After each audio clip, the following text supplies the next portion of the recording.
नमस्कार, स्वागत है आपका द ऑटरिंग के यूट्यूब चैनल में। आज हम एक खास चर्चा करेंगे हमारे खेल विशेषज्ञ के साथ, जो भी अभी हाल में ही एक इंडिया वर्सेस इंग्लैंड का जो पहला टेस्ट मैच अभी जो ड्रॉ हुआ और जो बहुत दिनों से इसकी चर्चा हो रही थी कब 5 मैचों की टेस्ट श्रृंखला स्टार्ट होगी।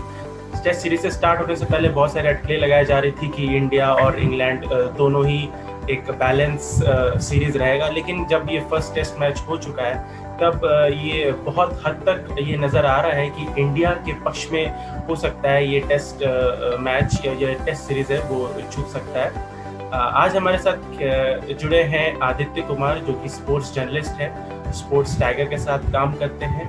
बहुत बहुत शुक्रिया आदित्य आपसे हमारे साथ जुड़ने के लिए। तो जिस तरह से अभिषेक, तो नॉटिंघम में पहला टेस्ट मैच ड्रॉ रहा, लेकिन ये बहुत अनफॉर्चुनेट भी हम कह सकते हैं अगर हम भारतीय दृष्टिकोण की नज़र से देखें, क्योंकि हम एक तरफ से देखें तो जीत के तरफ ही थे। आखिरी दिन हमें 150 से ज़्यादा रन चाहिए थे जो और 9 विकेट हाथ में थी। तो आपको क्या लगता है कि कौन सी टीम होगी जो अभी जो पहले टेस्ट मैच के बाद ज़्यादा कॉन्फिडेंस दिख रही है, ज़्यादा कॉन्फिडेंट है, और किस टीम के पास ज़्यादा अभी इश्यूज हैं एड्रेस करने को? डेफिनेटली अभिषेक, अभी तो इंडिया का पलड़ा भारी है, ये बिल्कुल मानने वाली बात है, क्योंकि जिस तरीके से भारतीय गेंदबाजों ने परफॉर्म किया, मैं कहना चाहूँगा बल्लेबाज तो हमेशा से ही भारतीय बल्लेबाज ने अच्छा प्रदर्शन किया है, और खास करके अगर पहले मैच की भी बात की जाए तो कोई बल्लेबाजों ने कोई बहुत ज्यादा अच्छा नहीं बट अच्छा प्रदर्शन किया है इंग्लैंड के मुकाबले। पर जिस तरह से भारतीय खास गेंदबाजों ने प्रदर्शन दिया है, स्पेशली जसप्रीत बुमराह जिस तरह से फॉर्म में आए, तो ये एक बहुत ही अच्छा टाइम है भारतीय क्रिकेट के लिए स्पेशली। और ये शायद दूसरी बार ऐसा हुआ है कि पूरे के पूरे 20 विकेट भारतीय फास्ट बॉलर्स ने लिए, जो कि साउथ अफ्रीका में लास्ट टाइम हुआ था, if I am not wrong. तो ये आप खुद में आप एक समझ सकते हैं कि कितनी बड़ी बात है कि आपको ये भारतीय पेसर्स बाहर जा रहे हैं। और अभी तक तो ये बात चल रही थी कि नेक एंड नेक परफॉर्म कर रहे हैं फॉरेन के प्लेयर्स के साथ उन्हीं के सॉइल पे, बट अब उनसे बेटर परफॉर्म कर रहे हैं। तो मतलब ये खुद में एक बहुत अच्छी बात है, और अनडाउटेडली इस चीज को लेकर के भारत जब आगे बढ़ेगा तो बहुत ज्यादा कॉन्फिडेंस होगा भारत के खेमे में इस चीज को लेकर के। और इसी के साथ अगर हम चलिए, बॉलिंग तो हमारी बहुत अच्छी हो ही रही है, लेकिन अब जो मिडिल ऑर्डर है हमारा वो काफी स्ट्रगल करता हुआ दिखाई दे रहा है, जो कि पुजारा, कोहली और रहाणे की जो तिगड़ी है, अगर देखा जाए तो पिछले 1-1.5 साल से बहुत फीका प्रदर्शन रहा है, एक साथ वो क्लिक नहीं कर पा रहे हैं। तो क्या खासा वजह है उन तीनों की ना चलने की? कोहली का तो खैर कुछ ज्यादा नहीं कहा जा सकता, क्योंकि कोहली कब फॉर्म पे आ जाए, अब उनके लिए फॉर्म और आउट ऑफ फॉर्म कहना गलत होगा शायद, बट कहीं ना कहीं मुझे लगता है कि मेंटल प्रेशर काम करता है कि लाइक जो आप वो गेंद देखे, पहली जो एंडरसन की गेंद कोहली ने जो छेड़ने के लिए स्टंप से बाहर गए थे, वो साफ स्टंप लाइन के भी बाहर वो बॉल समझिए थी, फिर भी कोहली उस गेंद को खेलने के लिए गए। तो कहीं ना कहीं एक माइंड गेम्स प्ले होने लगते हैं कि जिस तरह से कोहली को लगातार एंडरसन ने तंग किया है इन स्विंगर्स और आउट स्विंगर्स डालते हुए, तो कहीं ना कहीं मुझे लगता है कोहली के साथ जो प्रॉब्लम हुआ वो थोड़ा माइंड गेम्स को लेकर के हुआ, जो कि बहुत लंबा चल नहीं सकता। कोहली कभी भी अच्छा खेल सकते हैं, कभी भी टिक कर रन बना सकते हैं। बात की जाए पुजारा की, तो थोड़ा सा प्रॉब्लम क्या होता है, अब थोड़ा सा मैं आपको पीछे ले जाऊँ, ऑस्ट्रेलियन पिचेस पे पुजारा के परफॉर्मेंस काफी अच्छे हैं, मतलब 40 से अच्छा का एवरेज है। तो इसका रीजन बहुत पे भी डिपेंड करता है कि लाइक वहां पे कूकाबूरा बॉल से गेम्स होते हैं, तो कूकाबूरा में क्या है कि जब गेंद थोड़ी पुरानी होती है तो उसका सीन थोड़ा बैठ जाता है, तो जिसके बाद क्या होता है पुरानी गेंद में रन स्कोर करना आसान हो जाता है।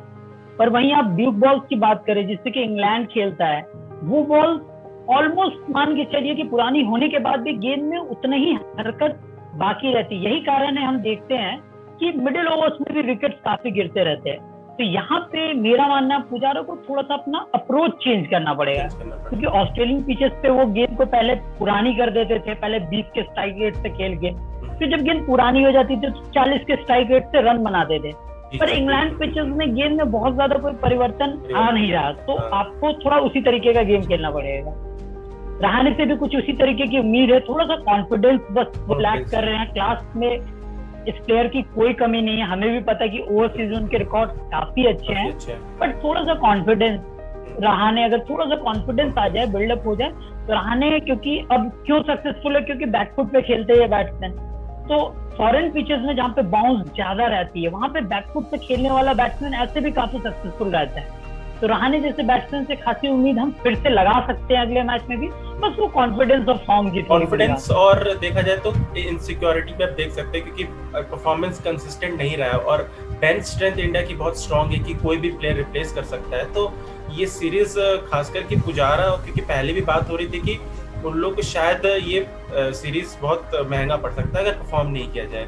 चलिए अगले क्वेश्चन के लिए बढ़ते हैं, वो है ये कि जो लोअर ऑर्डर कंट्रीब्यूशन है वो कितना महत्वपूर्ण हो जाता है, खासकर कि ये फॉरेन टूर्स होती है, इस तरह के टैलेंटर्स अभी कंट्रीब्यूट किया है बुमराह ने खास करके। जी जी जी, और पिछले देखिए अब इसको बिल्कुल बिल्कुल बिल्कुल ये बहुत ही बेहतरीन बात है भारत के लिए, और शायद ये चीज कितना फर्क पैदा करती है, ये पिछले 2-3 साल के टूर्स देख ले भारत के, तो भारत मैच कहाँ हारा है। पिछले 3 साल से भारत के पेसर्स अच्छा परफॉर्म कर रहे हैं, ऐसा नहीं कि वो बुरा परफॉर्म कर रहे हैं, बट भारत मैच कहाँ हारता है, जब ओपोनेंट टीम के टेलेंडर्स रन बना देते हैं। ऊपर के विकेट्स बहुत आसानी से गिर जाते हैं, बट वो टेलेंडर्स के रन होते हैं जो लास्ट में डिफरेंस पैदा कर देते हैं।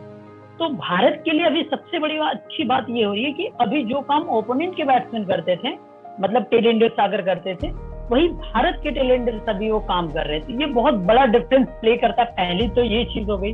दूसरी, अगली टीम भी क्या है, मेंटली अब उनके बॉलर्स भी थक रहे हैं, फर्स्ट इनिंग्स में एक्स्ट्रा बॉलिंग कर रहे हैं, एक मेंटल अप्रोच भी काफी चेंज हो जाता है जब आप सेकंड इनिंग्स में आते हैं। एज अ बैटिंग यूनिट आप भी कॉन्फिडेंट फील करते हैं कि अरे हमारे बाद भी टेलेंटर्स हैं जो रन स्कोर कर सकते हैं। तो ये टीम के लिए लिहाज से बहुत बड़ी और बहुत अच्छी बात है जो अब इंडिया अडेप्ट कर रही है, और बहुत ही खूबसूरत दृश्य ये देखने के लिए इंडियन क्रिकेट में है। अभिषेक, चलिए हो सकता है कि हमें आगे जो टेस्ट मैच जितने बचे हैं उससे अच्छी खबर सुनने को मिले। तो आखिरी सवाल हमारा कि क्या क्या एडवांटेजेस कौन से टीम के पास, अभी जो दूसरे टेस्ट मैच 12 अगस्त से शुरू होने वाला है, किस टीम के पास एडवांटेज होगा और क्या कुछ चेंजेस हो सकते हैं दोनों साइड में, इंडिया के साइड और इंग्लैंड के साइड में?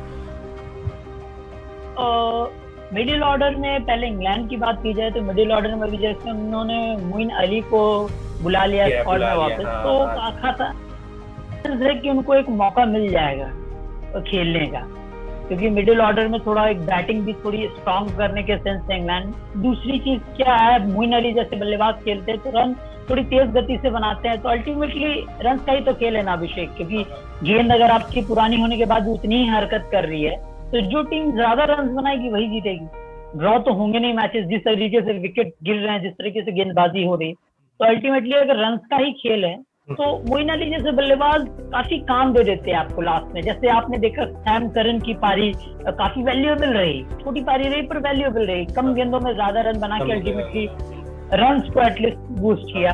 तो ये सब चीजें बहुत मैटर कर जाती है। उस केस में मोइन अली काफी अच्छे रहेंगे, और स्पिन को अगर मदद मिलती है तो मोइन अली अनडाउटेडली एक बहुत ही अच्छे गेंदबाज है वो भी। और भारत के लहजे में बात की जाए, भारत के बारे में बात की जाए तो भारत अभी तक तो काफी अच्छा परफॉर्म किया। रविंद्र जडेजा को जो खिलाने का भारत का सोच रहा वो बहुत अच्छे से काम किया, क्योंकि देखिए बॉलिंग का काम तो आपके पेसर्स ने कर ही दिया और बैटिंग का काम जडेजा ने बखूबी निभाया। तो बहुत मुश्किल मैं मानता हूँ कि रविचंद्रन अश्विन को एक मौका मिलेगा, बट अगर दे दिया जाए तो ये भी एक टफ कॉल होगा, क्योंकि अल्टीमेटली आपके सारे बॉलर्स अच्छा परफॉर्म कर रहे हैं। हाँ, और एज अ बैटिंग भी फिर शार्दुल वगैरह भी आकर के अच्छी बैटिंग कर लेते हैं, तो थोड़ा सा हाँ, इस मामले में काफी भारत के लिए मतलब आपके ये एक तरह का हेल्दी प्रॉब्लम है ये टीम को चूज करना। बट हाँ, तो और अभी तो मयंक अग्रवाल ने भी नेट प्रैक्टिस चालू कर दी है, तो हालांकि केएल राहुल को रखा जाएगा ओपनर जिस तरीके से उन्होंने परफॉर्म किया है। तो यही समझ में आ रहा है कि इंडिया की अभी जो बैटिंग लाइनअप है और जो हमारी बॉलिंग है वो तगड़ी है। शायद बहुत कुछ निर्भर करता है कि उस दिन की पिच और वेदर कंडीशंस क्या हो, शायद केएल राहुल को ऊपर ही रखा जाए। तो ये थे हमारी कुछ विशेष पॉइंट जो कि हो सकते हैं कि भारत के फेवर में, या फिर हो सकता है कि उसके अगेंस्ट जाए, लेकिन बहुत आप सभी जुड़े रहिए। 12 अगस्त से हमारा दूसरा टेस्ट मैच लॉर्ड्स में स्टार्ट हो रहा है मैकॉफ क्रिकेट में। बहुत बहुत धन्यवाद आदित्य हमारे साथ जुड़ने के लिए और अपना ओपिनियन जो है इस टेस्ट मैच पे रखने के लिए। अगर आपको या ऑटरिंग के साथ ये वीडियो बहुत पसंद आया तो इसे लाइक सब्सक्राइब करना ना भूलें। हमारे स्पोर्ट्स जगत के लिए और भी तमाम न्यूज़ और ये जो डिस्कशन होता है उसे जुड़ने के लिए जुड़े रहे ऑटरिंग से। बहुत बहुत धन्यवाद। Thank you very much.